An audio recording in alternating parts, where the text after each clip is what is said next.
ଜୟ ଜଗନ୍ନାଥ। ଜୀବକୋଷର ଆବରଣ ଭିତରେ ହଠାତ୍ ଗୋଟିଏ ମୁହୂର୍ତ୍ତରେ ସ୍ପନ୍ଦନଟିଏ ଅନୁଭବ ହେଲା। ସେ ଆନନ୍ଦର କି ଅସ୍ୱସ୍ତିର ତା କହିବା ସମ୍ଭବ ନୁହେଁ। ବୋଧହୁଏ ଉଭୟ। ମୋଟ ଉପରେ ସେଇଟା ଗୋଟାଏ ଉଚ୍ଚାଟ ଭାବ, କୋଣ ଲଙ୍ଘି ଫିଟି ପଡ଼ିବାର ଗୋଟାଏ ଦୁର୍ବାର ବ୍ୟାକୁଳତା। ଭିତରେ ଏ ସ୍ପନ୍ଦନର ଶିଶୁ ଧାରଣ କରି ଜୀବକୋଷ ତାର ଲୋମେ ଲୋମେ ହୁଏତ ଅନେଇଥିବ, ଦିଗ ବାରିଥିବ।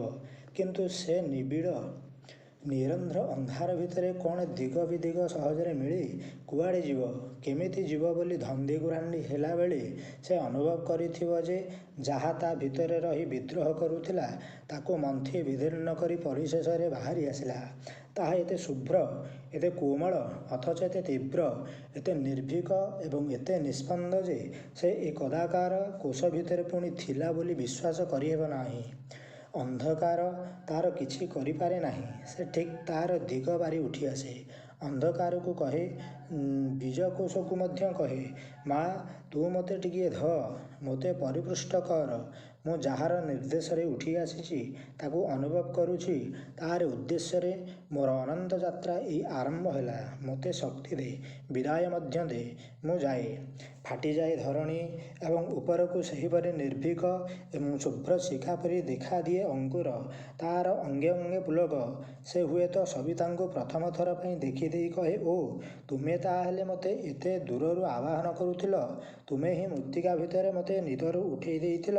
ତୁମକୁ ହିଁ ମୋର ଚାରିଆଡ଼େ ମୁଁ ଉତ୍ତାପ ରୂପେ ଅନୁଭବ କରୁଥିଲି। ତୁମେ କ'ଣ ସେଇ ବିସ୍ମୟ? ତୁମକୁ ମୁଁ ଟିକିଏ ଆଗ ଭଲ କରି ଦେଖେ ତ। ଏତିକିରେ ସେ ବିଭାଜିତ ହୋଇଯାଏ। ପତ୍ର ମେଲିଯାଏ। ପତ୍ର ଭିତରେ ଉନ୍ମୁଖ ଶିରା ଉପଶିରା ଯାକ ବହୁ ଆକାଙ୍କ୍ଷିତ ସେହି ଆଲୋକରଶ୍ମି ପିଇଯାଆନ୍ତି। ଆହୁରି ଆହୁରି କ୍ଷୁଧା। ପତ୍ର ଏବଂ ଆହୁରି ଆକୁଳତା। ଶାଖା ମେଲିଯାଏ। ପତ୍ରର ସହସ୍ର ସମ୍ଭାରରେ ଗଛ ନଇଁଯାଏ। ଭିତରେ କିନ୍ତୁ ସେହି ଉଚ୍ଚାଟ ସେହିପରି ଅତିଷ୍ଠ କରି ଚାଲିଥାଏ। ପାଦପଟି କୌଣସି ଏକ ମୁହୂର୍ତ୍ତରେ ଆହୁରି ଏକ ବିକାଶର ପର୍ଯ୍ୟାୟରେ ପହଞ୍ଚି ସବିତାକୁ ପାଇବାକୁ ଆକୁଳ ହୋଇଉଠେ। ତୀବ୍ର ଅଗ୍ନିକୁଣ୍ଡ ପରି ପତ୍ର ଭିତରେ ଦେଖାଦିଏ ଆଦ୍ୟ କୋରକ। ଉଚ୍ଚାଟ ଆବଦ୍ଧ ନଦୀଧାରା ପରି ଫୁଲିଉଠେ। ତାକୁ ବାନ୍ଧି ରଖି ହୁଏ ନାହିଁ। ଫାଟିପଡ଼େ କୋରକର ପାଖୁଡ଼ା ଏବଂ ଅନ୍ଧ ମୃତ୍ତିକା ଭିତରର ସେହି ଜ୍ୱଳନ୍ତ ଆସ୍ପୃହା। ଏହି ନବବିକଶିତ ପୁଷ୍ପକୋଷରୁ ସୌରଭ ହୋଇ ସୂକ୍ଷ୍ମ ରୂପରେ ପହଁରି ଆସେ ପବନ ଭିତରକୁ। ଆଃ, ତଥାପି ସରେ ନାହିଁ ଯାତ୍ରା। ଫୁଲ ସୌରଭରେ ଖସିପଡ଼େ। ତା ଡେମ୍ଫରେ ପୁଣି ଚିର ଉଚ୍ଛ୍ୱସିତ ସଂକଳ୍ପଗୁଳା ବାନ୍ଧିଯାଏ। ସବିତା ତା ଭିତରେ ଅଜସ୍ର ସମ୍ଭାବନାର ସମ୍ଭାର ଅଜାଡ଼ି ଦିଅନ୍ତି। ଫଳ ଓହଳି ପଡ଼େ, ପାଚେ। ପାଦପ ଭାବେ, ଏମିତି ବୋଧହୁଏ ହେଲା ନାହିଁ। ମୁଁ ପୁଣି ଦିଗ ବଦଳି, ବାଗ ବଦଳି ଉଦ୍ୟମ କରିବି। ସହସ୍ର ରୂପର, ସହସ୍ର ଛନ୍ଦରେ, ସହସ୍ର ଧାରାରେ। ସମଗ୍ର ଧରାପୃଷ୍ଠ ଏଇ ପ୍ରୟାସରେ ଲତାଗୁଳ୍ମ ପାଦପରେ ପୂରି ଉଠେ। ପୁଷ୍ପ ସ୍ତବକରେ ମଣ୍ଡି ହୋଇଯାଏ। କେତେ ପ୍ରକାର ଫୁଲ, କେତେ ପ୍ରକାର ଫଳ, କେତେ ବାଙ୍କ, କେତେ ଶାଖା, କେତେ ଲଇ। ଅକଳନ୍ତି ସମ୍ଭାବନା ମାଧ୍ୟମରେ ସେହି ସ୍ପନ୍ଦନ ଦିନେ ହଠାତ୍ ଦେଖାଦିଏ ଜଙ୍ଗମରେ।